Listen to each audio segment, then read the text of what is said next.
پێغەمبەری خوا فەرمێ صلی الله عليه وسلم ئەمەش یەکێکە لە هۆکارەکانی نەجاتبوون و ڕزگاربوون هەم لە دنیا و هەم لە قیامەت ئینسان عەدالەت بێ والعدل في الغضب والرضا عەدالەت بی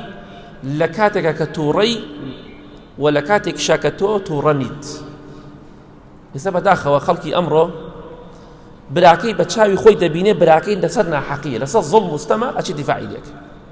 ئامۆزاکەی پورزاکەی خزمەکەی دەزانێت لەسەر ناحەقیە دیفاعی لێکە کچەکەی ناحەقە ئەچێت دیفاع لە کچەکەیکە و دژی زاوەکەی وەستێ براکەت ناحەق و بڵێ تۆ ناحەقە بۆ زوڵم لەم ئافرەتاکەی زاوە خراپە ئامۆژگاری کە کچەکەت خراپە حساب بۆ پیاو ناکە دیفاعی لێ مەکە عەدالەت بە ڕزگارت ئەبێ لە دنیا و لە قیامەت چونکە زوڵم ناکەی. خواگەر دەفەرمێ وإذا قلتم فاعدلوا ولو كان ذا قربى ئێوە کە قسەتان کرد عەدالەت بن ئەگەر نزیکی خۆشتان بوو زانیتان لەسەر حەق نییە دژایەتی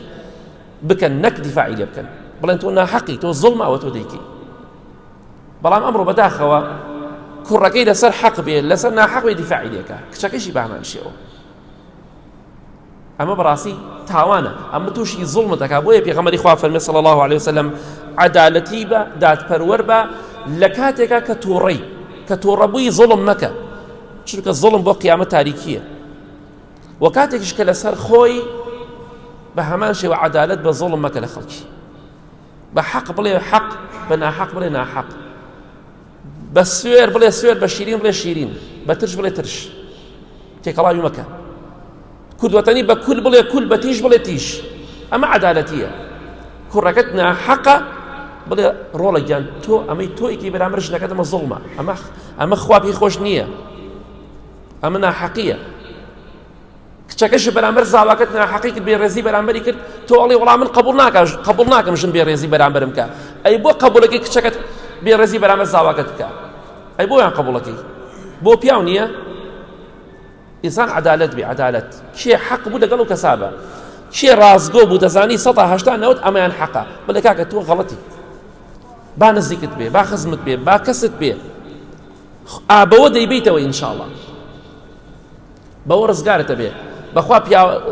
دەبینیت بە ئاشکرا دەڵێ خزمەکەم مادەم خەڵکە کوژێ منیش لەگەڵای خەڵکە کوژە ئیتر بێ ئەوەی بزانێ حەقە یا ناحەقە دەخوای گەورە ئاگادارە ئەگەر زوڵم بکەی خۆشت و خزمەکەش دەخوا لە جەهەنەما نەقمتانەکات خوا فەرموویەتی لەسەر خزم خۆ دەرەکوشت نەبەخوا شتی وارە دینی خوا نەهاتەوە ئاگادار بن شتی وارە دینا نییە خوا نەیفەرمووە لەسەر پوش و پەڵاش خەڵکی بکوژن خوا نەیفەرمووە لەسەر عەرز خەڵکی بکوژن جا خوا ڕەحمێ گەورەی کردووە ئێستا هەندێک مەنتیقە هەیە ئاودارە ئاوی چاکی هەیە سبحان الله تەماشاکەی خەڵکەکەی زۆر باشن بە ئاسانی خەڵکی ناکوژرێ بەڵام ئەو شوێنانەی کە چۆلەکە تیایە کوێرە بێ ئاویتیان نییە پڕە لە کوشتن جاڵێم خوا ڕەحمی کردووە خۆ ئەو شوێنە ئاودار و ئاودارانە بۆ ئەو کەسانە بواە چەند قات خەڵکیان نەکوشت. مانێ مەنتیقە هەیە لای خۆمان ئەمەندە وشکە بە کەڵکی چتایە بیر لێدە ئاویتیان نییە بەڵام هەموو خەڵکەمان بینی کوژرا لە پێناو هیچە شوێنی شەی ئاودارە زۆر بە کەڵکە بەڵام سبحان الله تەماشاکەی خەڵکەکەی وانیە بەو شێوەیە نییە. بۆی ئینشاءڵڵا بە ئەمە خاڵێکی گرنگە خاڵی سێیەم کۆتا خاڵ عەدالەت بین لە کاتی تۆڕەبوونمانە عەدالەت بین ژنەکەمان غەڵەتمان بەرامبەری کرد بڵین غەڵەتین کچەکەمان کوڕەکەمان هەر کەسێک غەڵەتمان بەرامبەری کرد داوای لێبوردنێکی بڵێن ئێمە غەڵەت بووینە ئەمە عەدالەتیە. کاتێکیش هەر کەسێکیش تۆڕە بێ زۆر جار زوڵم دەکا بۆیە دەفەرمێ لە کاتی تۆڕەبوونە و لە کاتی شوێنەیشدا عەدالەت بە هەمان شێوە بۆی تووشی زوڵم نەبی زوڵم تاریکیە بۆ قیامەت. هیوادارم ئینشاءڵڵا